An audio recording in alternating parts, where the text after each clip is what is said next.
Hey everyone, welcome back to our channel. In today's video, I'm going to show you how to permanently delete Instagram account. Once you're in your Instagram account, head over to the profile. Go to the hamburger menu. As you want to delete your Instagram account, go to the account center. Then scroll down and you'll see personal details. Tap on it. And here you can see an option, account ownership and control. Here you can deactivate or delete your accounts.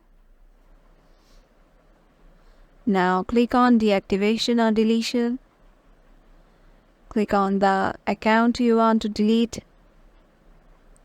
Now change to the option to delete account. And you have to continue, and Instagram will ask you to give its password, and you are done. If this video helped you out, make sure to give it a thumbs up and subscribe to our channel, and I will see you in the next one.